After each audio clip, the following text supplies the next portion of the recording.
स्वाध्याय टीवी।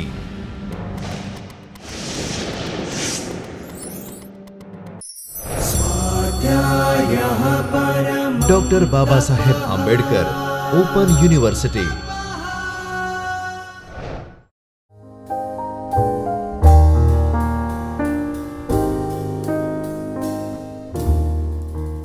નમસ્કાર, doctor Baba Saheb Ambedkar open યુનિવર્સિટીમાં મિત્રો આપ સૌનું હાર્દિક સ્વાગત છે.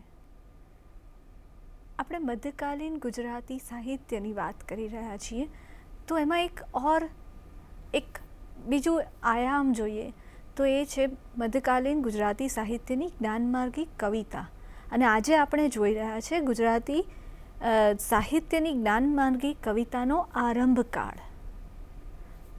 ક્યાંકથી તો શરૂઆત થઈ હોય ને, તો એ શરૂઆત કવિતાની તો આપણને ખબર છે કે એને ક્યારે શરૂઆત થઈ હશે એ આપણને ખબર નથી, પરંતુ જ્ઞાનમાર્ગી કવિતાને એ પણ મધ્યકાલીન ગુજરાતી સાહિત્યમાં એની કવિતા, એનો આરંભકાળ આજે આપણે જોવાના છીએ. ઉત્તમ સાહિત્ય સામાન્ય રીતે પ્રજાની સ્વસ્થતા, આબાદી અને શાંતિ ઉપર વધુ અવલંબે છે. ઈસવીસનની 14મી સદીથી 16મી સદી દરમિયાન ગુજરાત પર મુસલમાન સત્તાનો અમલ હતો. અકબરની ઉદાર નીતિ અને ટોડરમલની નવી મહેસૂલ પદ્ધતિએ ગુજરાતમાં શાંતિ, સ્વસ્થતા અને આબાદીના યુગનો આરંભ કર્યો. તેને લીધે 17મું શતક સાહિત્યની દ્રષ્ટિએ આગલા પાછલા શતક કરતાં વધુ સિદ્ધિવંતું બન્યું છે.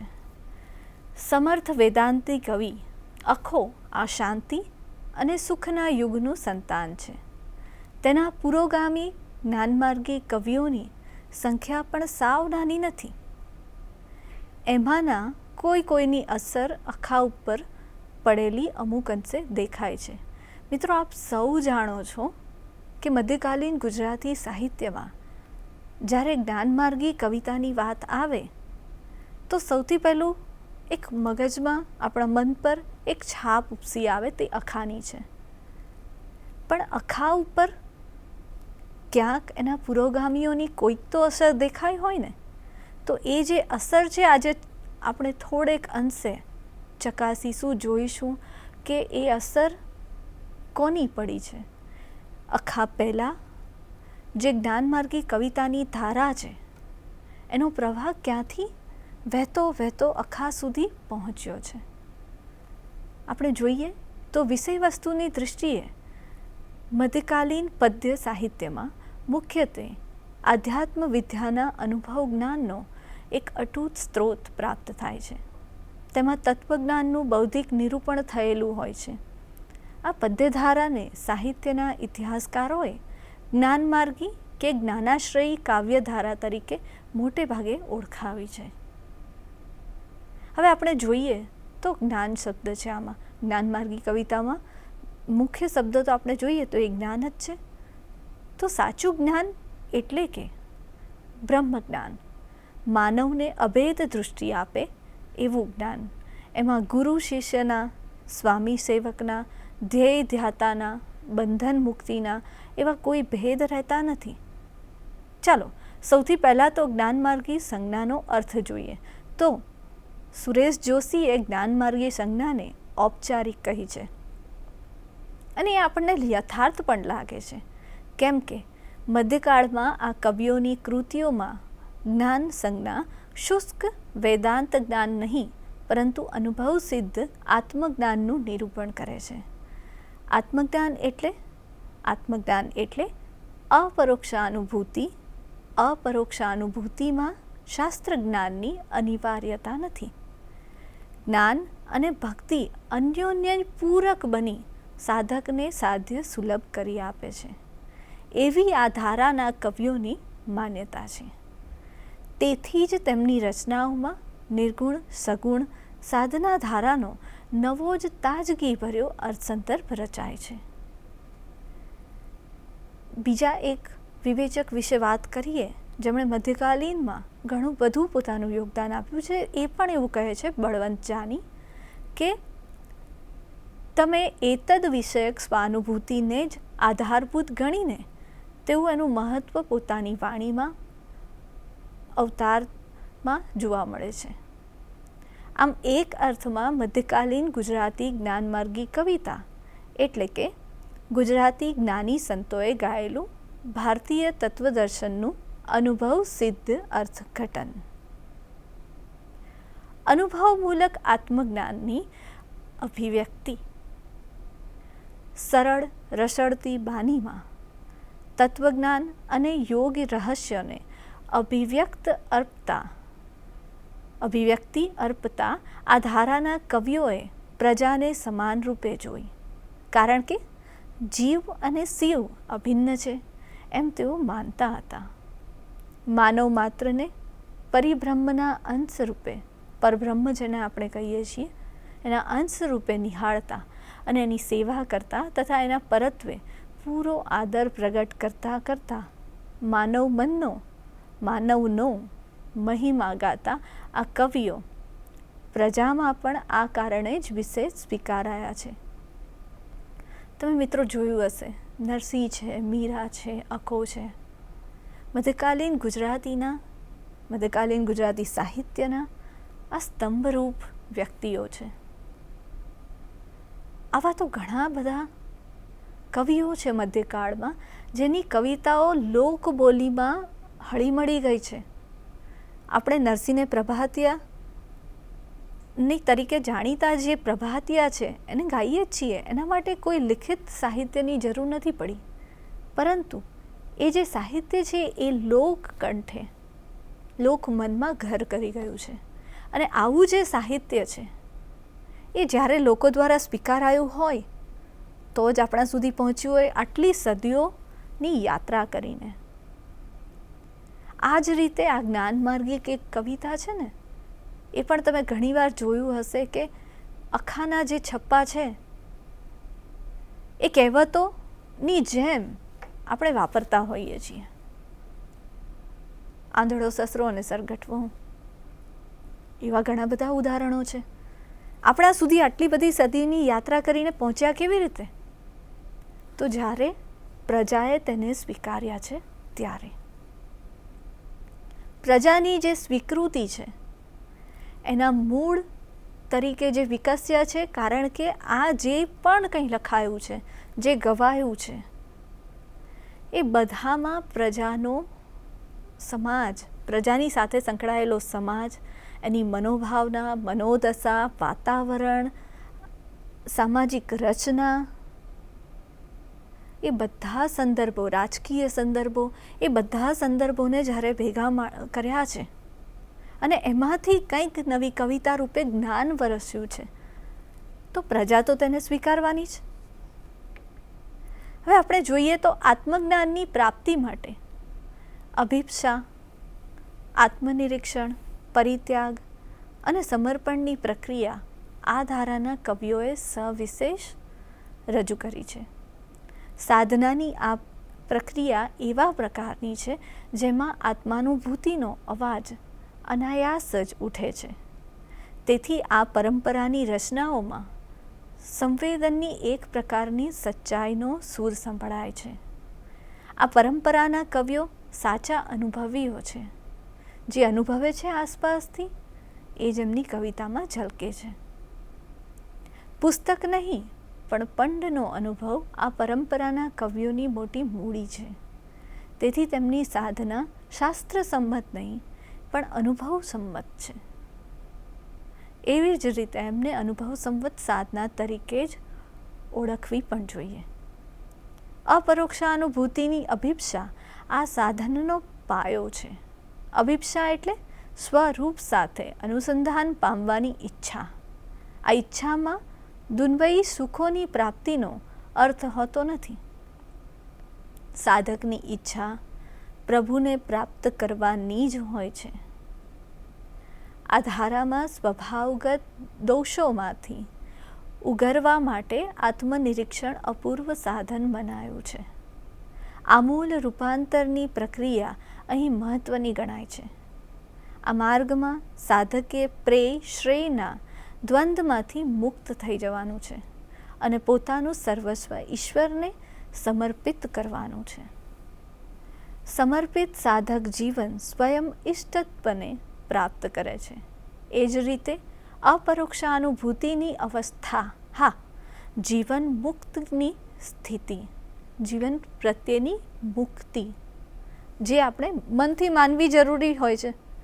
આપણે જો જીવનથી મુક્ત થઈ જઈએ તો બે સ્થિતિ છે. એક તો મૃત્યુ પામીએ અને જીવતે જીવત જીવનથી મુક્ત થઈ જઈએ તો એ જે સ્થિતિ છે એ આ જ્ઞાનમાર્ગી દિશાનું પહેલું પગથિયું છે, પહેલું ચરણ છે.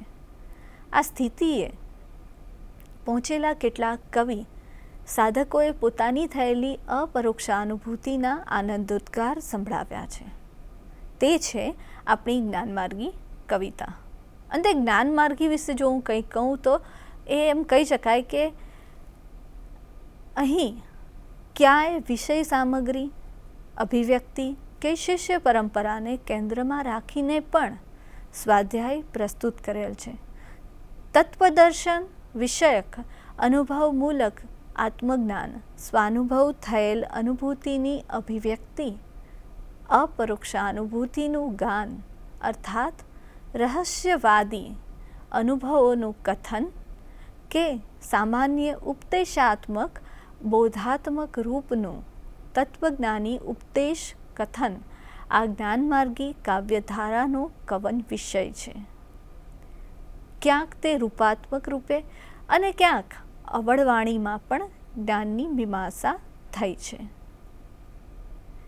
આપણે જોઈએ તો મધ્યકાલીન ગુજરાતી જ્ઞાનમાર્ગી કાવ્યધારાનો આરંભ રૂપક આયોજનથી થયો છે. જયશેખર સૂરીએ પોતાની જ સંસ્કૃત રચના પ્રબોધ ચિંતામણી પર આધારિત ત્રિભુવન દીપક પ્રબંધ નામની રચનાનું સર્જન કર્યું છે.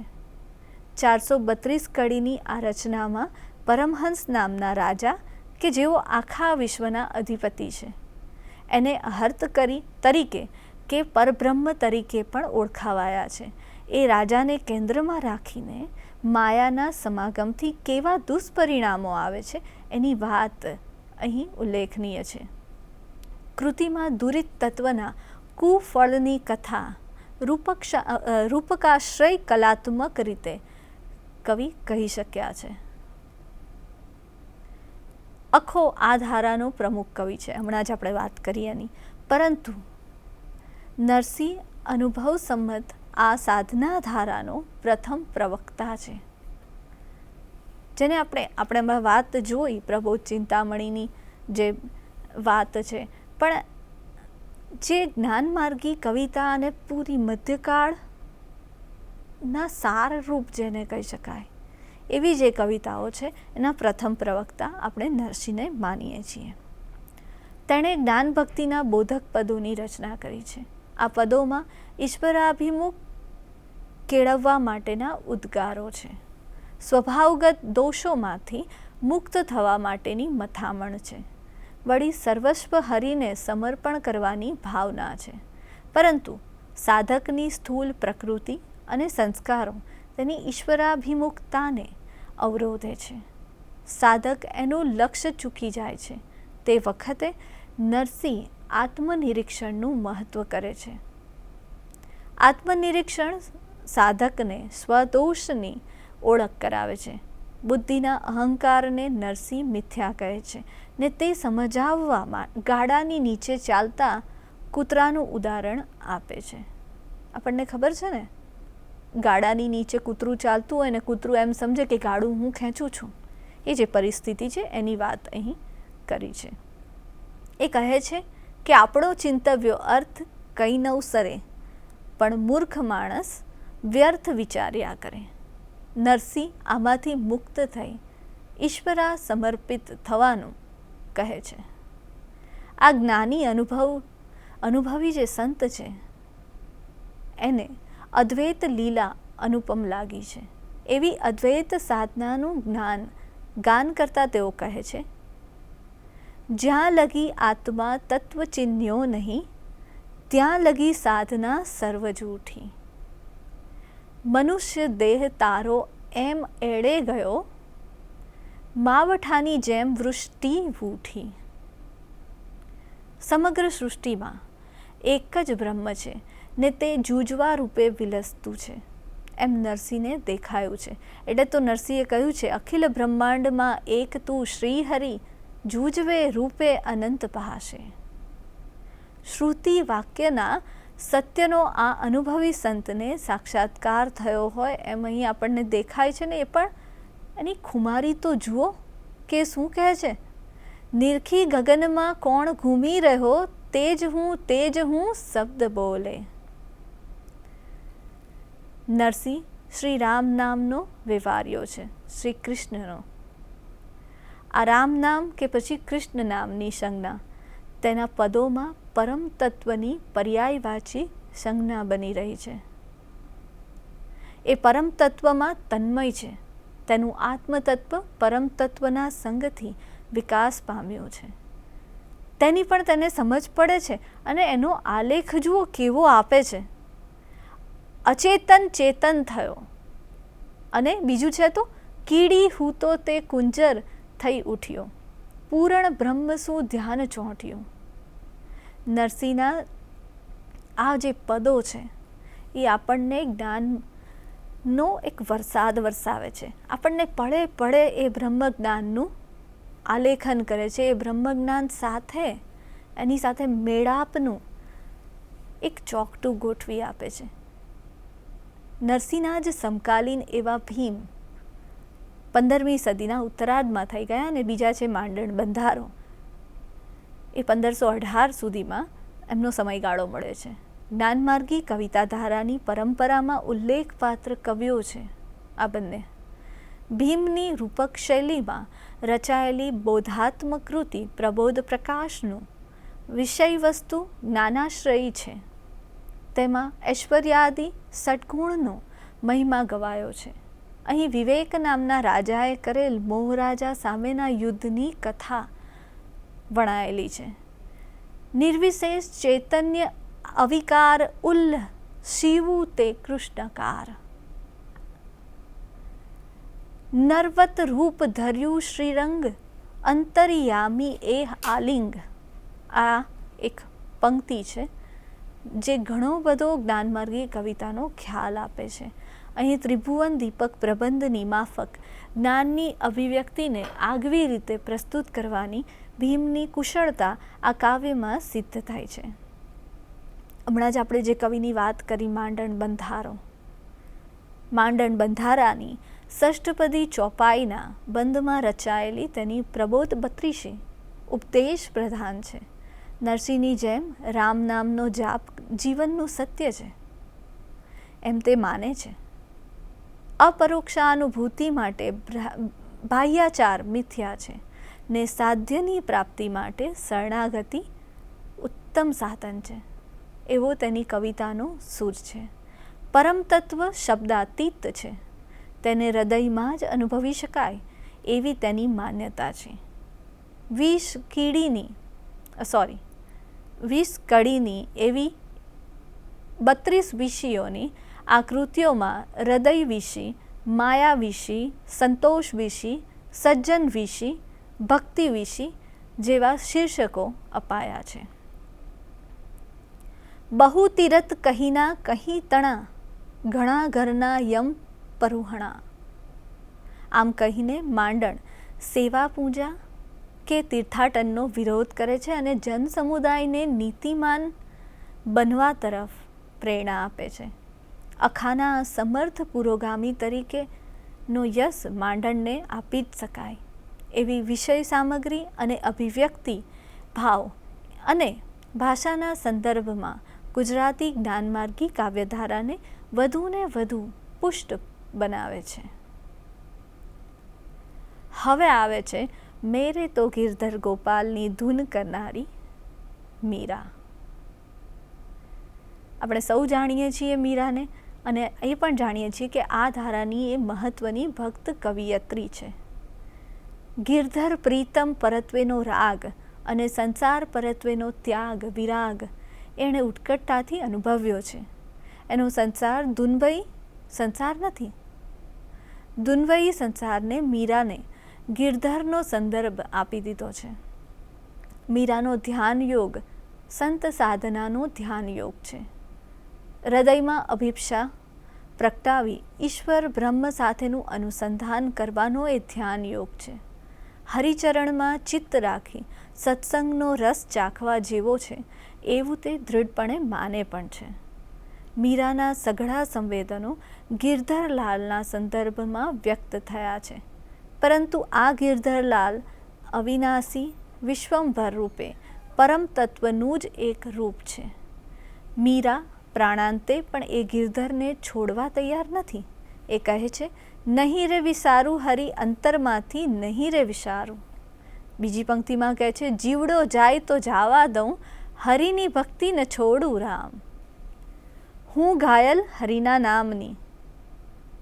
એ ઉપરાંત જોઈએ તો એ આદ્ય વૈરાગણ છે ને હરિ તેની અમૂલક વસ્તુ છે.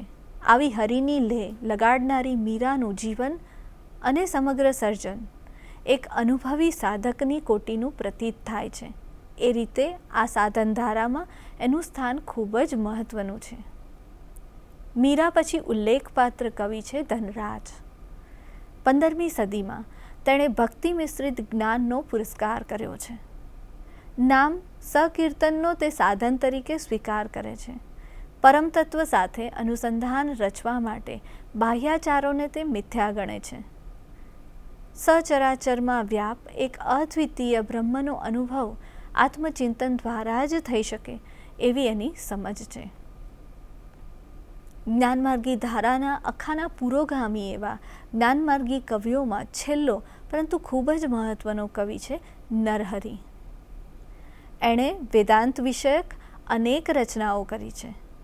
જ્ઞાન ગીતા, ગોપી ઉદ્ધવ સંવાદ, પ્રબોધ મંજરી, હરિલીલામૃત વગેરે તેની કૃતિઓ છે.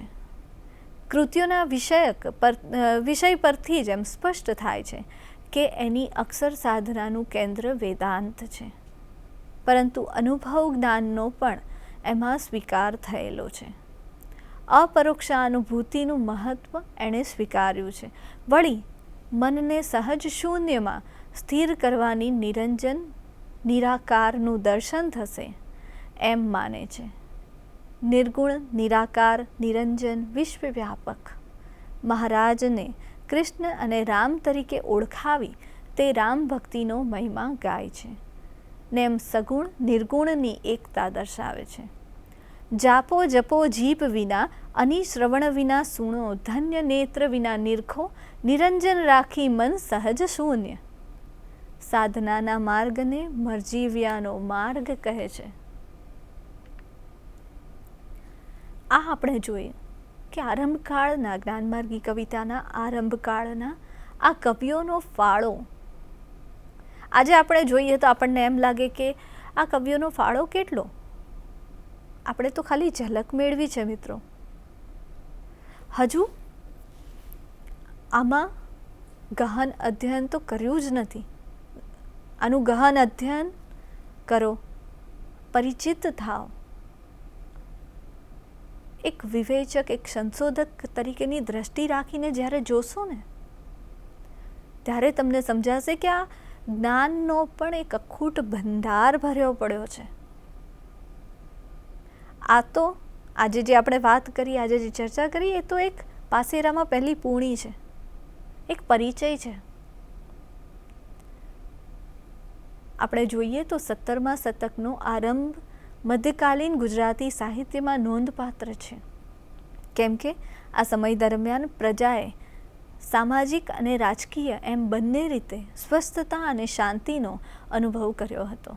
પરંતુ આ પહેલાં પણ છેક ઈસવીસનની 15મી સદીથી જેણે જ્ઞાનમાર્ગી કવિતાના બીજ રોપ્યા એ નરસિંહથી માંડીને નરહરિ સુધી જ્ઞાનમાર્ગી કવિતાના ક્રમશઃ વિકસતી જે ચાલી છે એની પરંપરા આપણે અહીં જોઈ છે. આ સમય કવિઓએ જાણે અજાણે જ્ઞાનમાર્ગી કવિતા ધારાના પ્રમુખ કવિ અખા માટે નક્કર ભૂમિકા તૈયાર કરી દીધી છે. આપણે જોયું કે આ બધા જ સર્જકો પહેલાં ભક્તો, સંતો અને પછી સર્જકો છે. સર્જન કરું છું એવું એમને જ્ઞાન પણ નથી. એમને તો પોતાની ઉર્મિઓ, હા, ઈશ્વર પ્રત્યેની પોતાની ભક્તિ જ ગાવી છે. કવિતા તેમને મન ગૌણ છે, એટલે જ તેમની કવિતાનો વિષય માત્ર ઈશ્વર વંદના સિવાય કંઈ નથી. આ સંસાર તેમને હંમેશા મિથ્યા લાગ્યો છે. દુર્વયી સંબંધો એમને જચ્યા જ નથી. ઈશ્વર જ તેમને સર્વત્ર દેખાયો છે, માટે જ નરસિંહ ગાય છે, ઘાટ ઘડ્યા પછી નામરૂપ જૂજવા, અંતે તો હેમનું હેમ હોય. એમને હંમેશા એવું જ લાગ્યું છે કે ઈશ્વર બ્રહ્મનો અનુભવ વાણીમાં વ્યક્ત થઈ શકે તેવો છે જ નહીં. આ બધા જ કવિઓની જ્ઞાન ભક્તિના ફુવારા અહીં આપણે જોયા, કેવા સરસ હતા. મીરા જેવી કવિયત્રી તો એમ પણ કહે છે, બોલમાં બોલમાં બોલ મારે, રાધા કૃષ્ણ વિના બીજું બોલ મારે. વળી એ તો સ્ત્રી છે, એટલે એની ઉર્મિ તો અત્યંત તીવ્ર હોય. મુજ અબળાને મોટી મીરાતબાઈ, સાંભળો ઘરેણું મારે સાચું રે. આપણે જોયું કે માત્ર નરસિંહ મીરા જ નહીં, પણ આવતા નરહરિ સુધીના બધા જ સંત ભક્ત કવિઓની આવી તીવ્ર સંવેદના છે. જાત પાત બધું ભૂલી ગયા છે. બસ એમને તો નામ લેવું છે ઈશ્વરનું અને ભક્તિ કરવી છે, એની સાથે ઓતપ્રોત થઈ જવું છે. પ્રભુ પ્રત્યેની ઊંડી પ્રાર્થના તેમના પદોમાં વ્યક્ત થઈ છે. બસ આ પદો તો કહું છું ને મિત્રો, આ તો માત્ર ઝલક છે. આ પદો તો એવા તો કેટલાય પદો જેના શબ્દે શબ્દે જ્ઞાનનો અખૂટ ભંડાર ભર્યો છે. એવા શબ્દોમાં જેમાં અપરોક્ષાનુભૂતિ, ભક્તિમાં લીન થવું, ઈશ્વરાભિમુખતા તમને એના પદોમાં, એના લયમાં, એના શબ્દોમાં બધામાં તાંતણે તાંતણે વળાયેલી લાગે છે, જે આજે આપણે એ જ્ઞાનની થોડી ઝલક મેળવી. અસ્તુ.